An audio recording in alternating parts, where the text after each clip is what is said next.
Voici mon premier texte.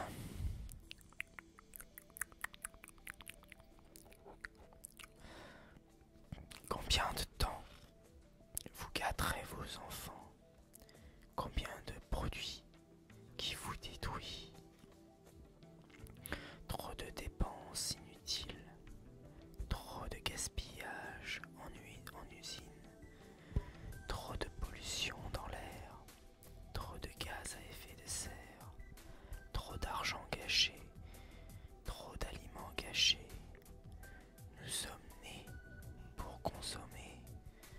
Sommes-nous les derniers enfants gâtés?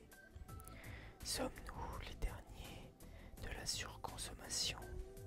Sommes-nous les derniers enfants de la pollution? Tout se paye, c'est ça la vie. Tout se jette, c'est ça le tri. Nous sommes tous issus de ce monde. Nous sommes tous responsables sur cette terre ronde. Notre devoir, c'est d'inverser la tendance. Pas de croissance, mais la décroissance. Nous avons trop été manipulés. Tous bien pensent, tous bien pensantes du toujours plus. Pour plus de ressources épuisées, la croissance détruit encore et encore et encore plus. Pas le choix, vous changez par la consommation. Moi je crée ma propre révolution, pas pour gagner mais pour vivre. Un changement spirituel dans notre esprit, puis un changement dans mes actes devenus libres. J'apprends, je réfléchis et j'agis. Avant, j'ai été un enfant de la consommation. Maintenant, je suis conscient de l'opposition contre ce fléau sans solution. Cher enfant de la consommation, devenez enfant de la réflexion. Regarde bien ce qui restera à nos mômes dans ce monde d'égoïsme que nous sommes. Mais il n'est jamais trop tard pour changer de vie. Changeons en nous pour retrouver l'envie. L'envie de retrouver notre bonheur perdu en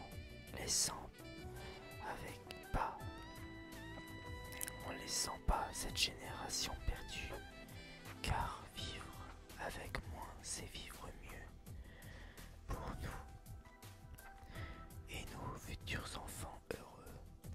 Vous savez, nous avons été trop gâtés.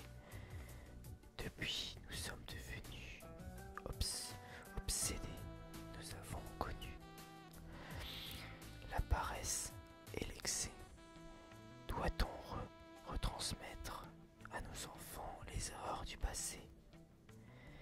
Non, non, l'heure est venue maintenant de partager. Parce que ça sera les derniers enfants gâtés.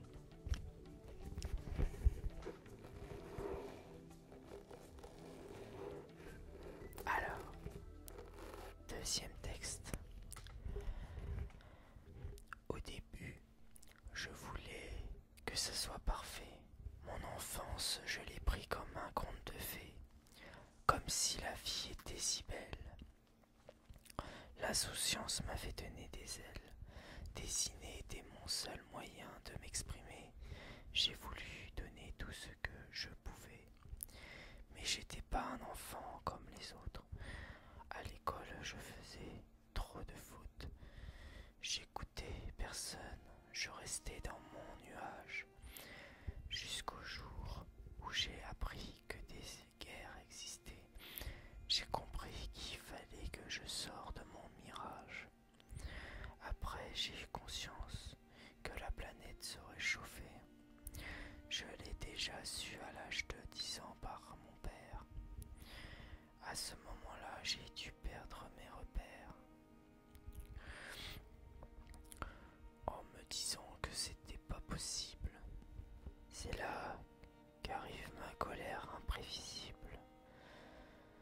choc m'a enseigné pour ouvrir les yeux.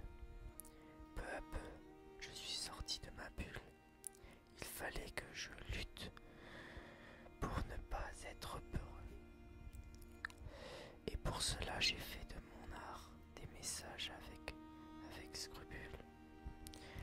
Dans mon adolescence, j'ai voulu enfin être sociable.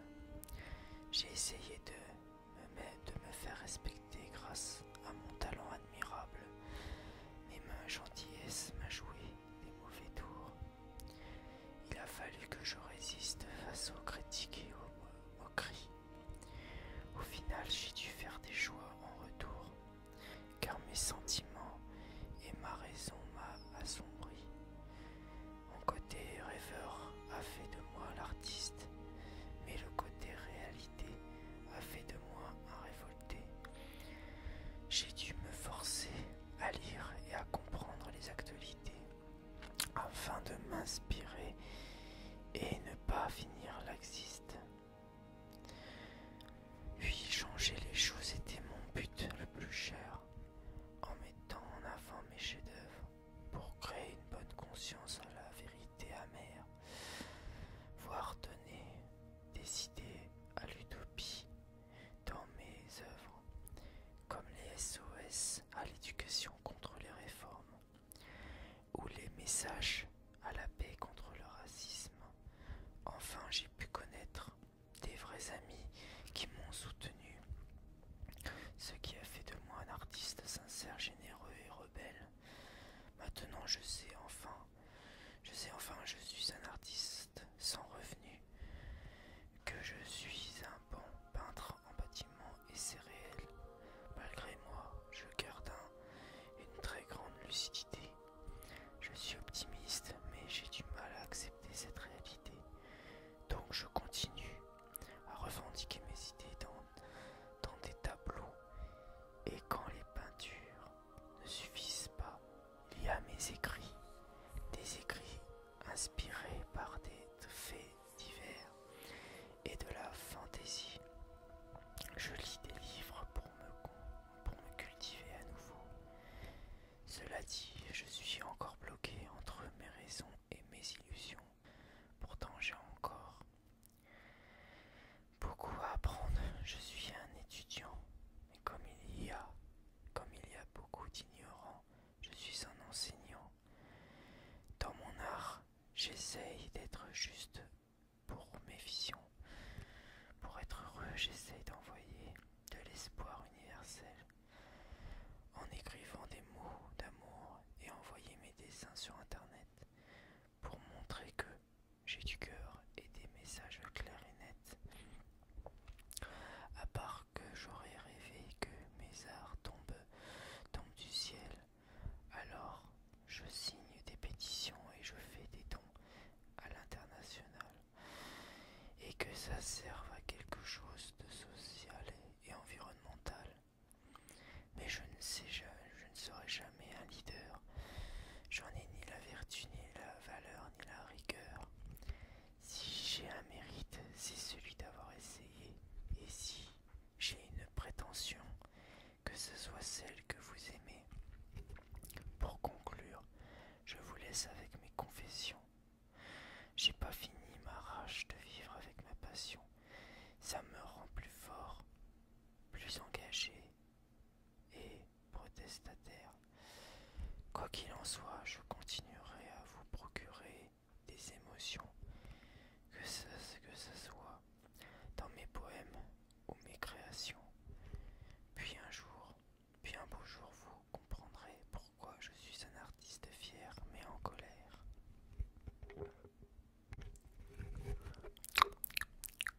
Voilà, c'était mon deuxième texte, Artiste en colère.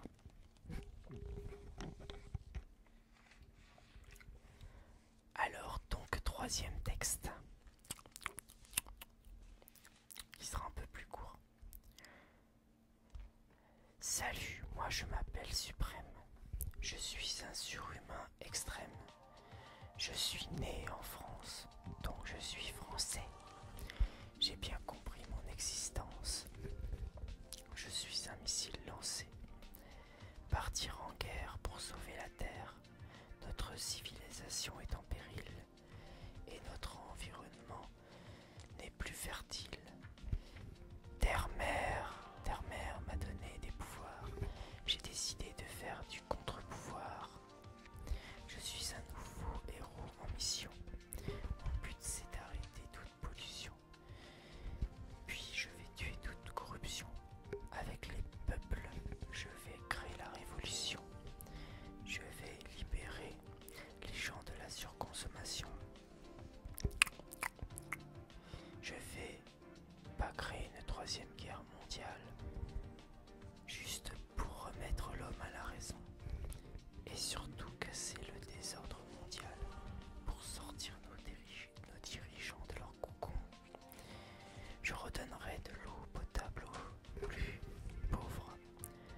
disparition. Je planterai des milliers de forêts. Après avoir repoussé la déforestation et mettre ces illégaux braconniers à l'arrêt. Bref, je vais vous faire le meilleur du monde, car il y a le mot rêve dans Révolution. Avec un canon à ondes, je viens faire la révolution. Voilà, voilà, voilà. Ça c'est du bon petit texte. Et pour couronner le tout, je finis avec un texte pour la France, pour notre beau pays, la France. Petite terre ou petite France, tu es en souffrance, mais tu as de la puissance. Les citoyens pensent, mais ils ont leur chance. Alors, prenons la défense pour une grande danse. Que nos réflexions deviennent des actes. À nous, familles et enfants, de faire des miracles.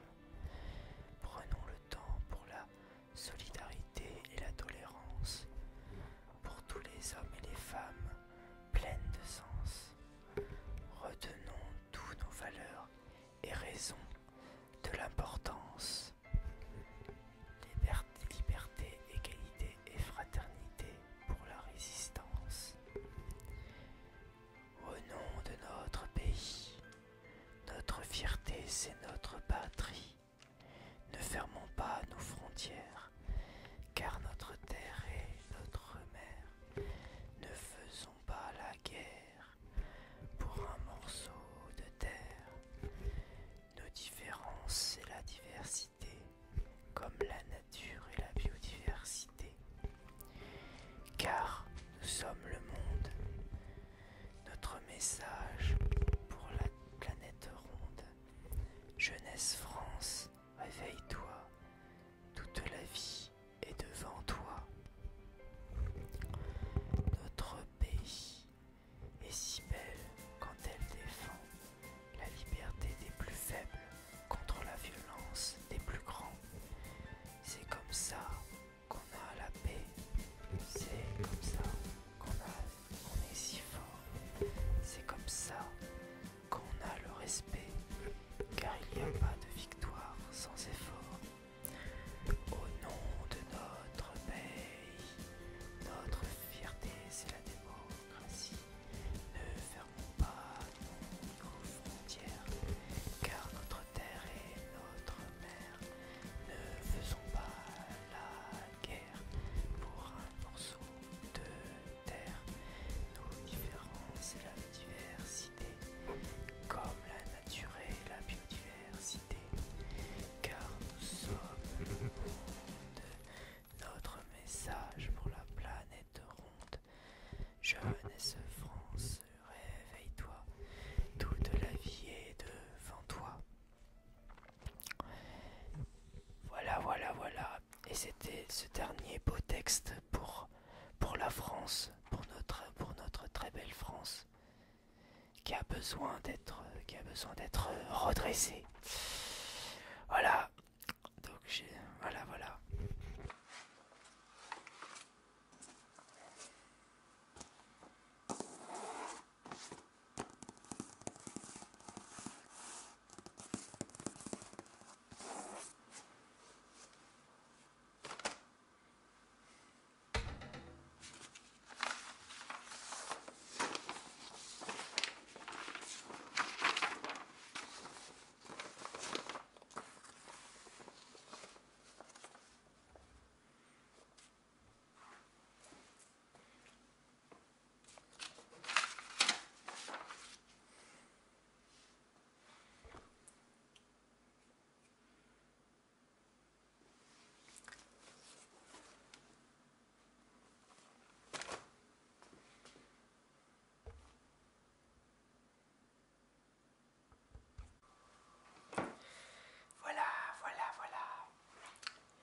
C'était la séance de texte plus dessin, plus démonstration de dessin elle est à peu près, qu'elle est, comment dire, avait un rapport avec les dessins qui avaient un rapport avec les textes, quoi. À peu près, hein, voilà, parce que c'est des dessins que j'ai retrouvés, que j'ai plus ou moins présentés, vous faire découvrir des dessins, quoi, tout simplement. Mes dessins et plus les textes que je vous ai cités, enfin récités du moins. Voilà, donc j'espère que ça vous aura plu. Moi, en tout cas, je me suis beaucoup amusé, comment dire, voilà, pour faire ce genre de vidéo un peu spéciale. Enfin, j'essaie de me distinguer un peu des autres, trouver une nouvelle manière de faire de la ASMR tout en tout en vous faire part de ma passion, de vous faire découvrir ce que je sais faire à peu près en dessin. Voilà, ça reste du dessin, du dessin